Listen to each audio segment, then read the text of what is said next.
man akalain na di ko rin inaasahan pa.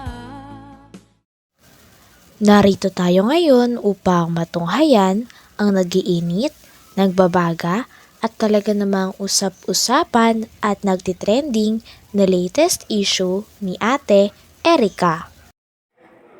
Sa pagpapatuloy ay narito muli si Kalingap Val Santos Matubang upang pag-usapan ang issue sa pagitan ni Ate Erica at ng kanyang pamilya, lalong-lalo na sa kanyang lolo na si Lolo Miguel.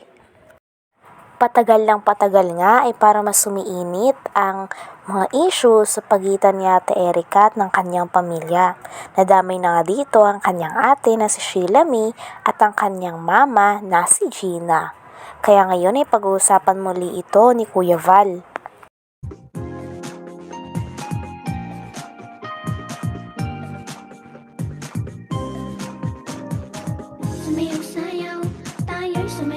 Ay, good morning sa ating lahat, mga kalingap at mga suking tigpaminaw. Muli po ang inyong abang lingkod, Val Santos Matubang. Simpleng tao, ordinaryong vlogger, small YouTuber na handang maglingkod sa abot lang po ng ating kakayanan o makakaya.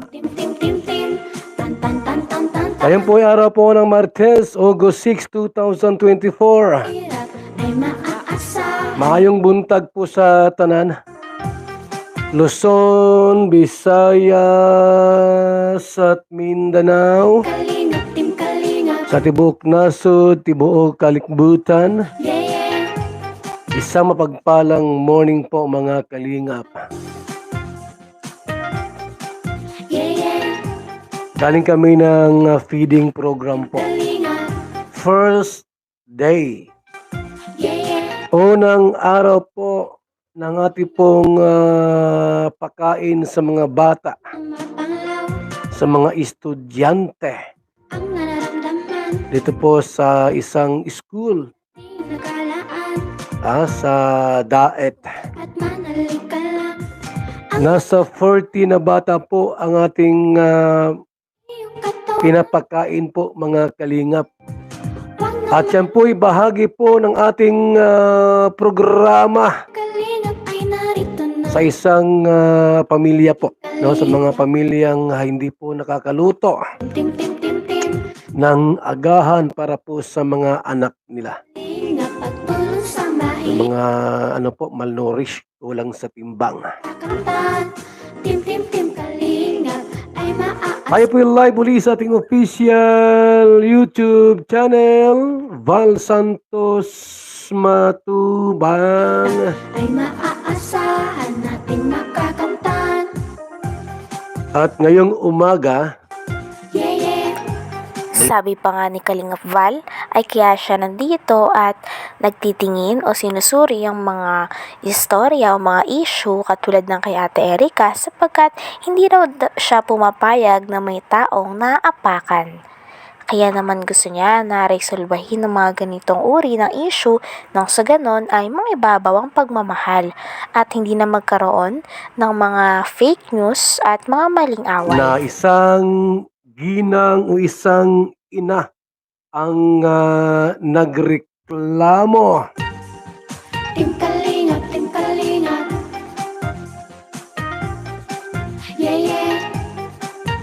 Natutulungan po natin para makuha ang hustisya.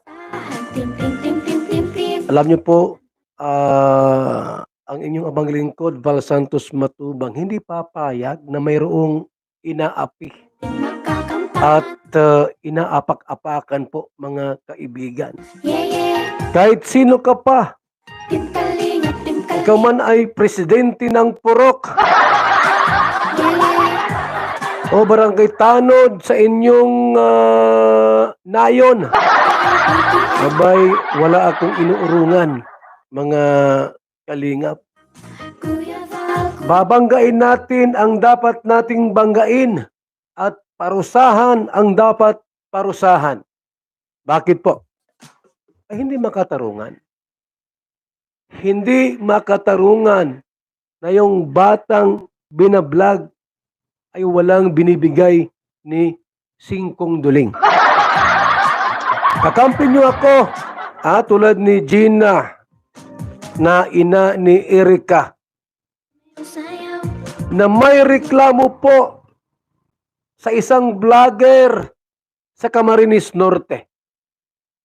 Wala daw binibigay na pera after na mai-vlog yung anak. iyong katawan ay ikalaw-kalaw. Abay, hindi pwede kay Val Santos Matubang yan. Magsaya, pagkat Kakasuhan namin kayo ng bunggang-bunggang kaso back to back. ay maaasahan.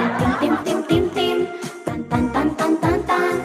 Tim-tim-tim. Ako po ang kakampi ninyo. Kung mayroong tulpo ng Metro Manila, may tulpo rin po sa Daet. At yan po ang inyong abang lingkod, Val Santos Matubang. Yung mga tulpo po, yung mga gurang na. Mga ano na ini, mga edad 60-70. Ako, 40 pa lang ako. Nakakita ko ng bundok. Sabi nga ni Kalinga Val na hindi siya pumapayag na may taong naapakan o naaapi. Kaya naman, nung isang araw din ay bumalik din siya kay Lolo Miguel upang tanungin ang kanilang kondisyon. At nalaman nga dito ni Kalingap Val na hanggang ngayon ay wala pa rin silang kontak kay Ate Erika at sa pamilya ni Ate Erika, pati sa kapatid niya na si Sheila May. Maging sa mama nito na si Gina. Talagang iniwan na nga nila Ate Erika ang kanilang pamilya at kanilang lolo't lola na nagpalaki sa kanila. Mga ano na ini, mga edad 60-70. Ako, 40 pa lang ako. Nakakita ko ng bundok. Yung mga tulpo po, di na pwede maakit sa bundok. At mga gurang na ay, yung isang tulpong medyo panganay, nasa mautsinta na. Ako po'y bata pa po, mga kaibigan. Kahit saan nyo ako isama, sa bundok, karagatan, sisisid ako. Alang-alang sa inyong kahilingan. Ako, ang inyong kakampi. Ang nag-iisang Val Santos Matubang sa ibabaw ng lupa. Subalit, bago natin ipagpatuloy ang ating pong talakayan, tsakin nyo po na kayo nakahigop na po ng ating masarap at sustansyang BSM Kalingap Kape, ang kaping may puso. Magandang umaga, Lolo. Ano yung iniinom mo? Ay, ito ba po? Ay, VSM Kalingap Kape. VSM Kalingap Kape? Bago yan, Lolo ah. Oo, apo. Ang kapeng may puso at maraming benepisyo sa ating kalusugan. VSM Kalingap Kape, 9-in-1 Healthy Coffee Mix. Ang kaping may puso, VSM Kalingap Kape. Sa mga gustong umorder, tumawag lamang sa numero ni Kuya Val, 0929-1132-469. VSM Kalingap Kape, ang kaping may puso, VSM Kalingap Kape. Ayos, Lolo. Yan na lang din ang iinumin ko. VSM Kalingap Kape.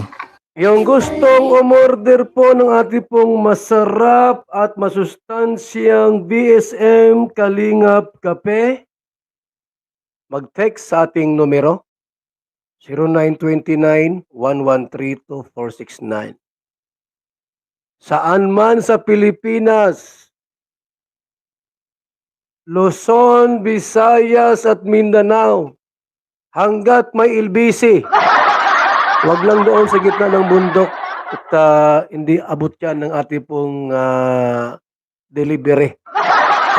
Kung ano lang, malapit lang sa bayan.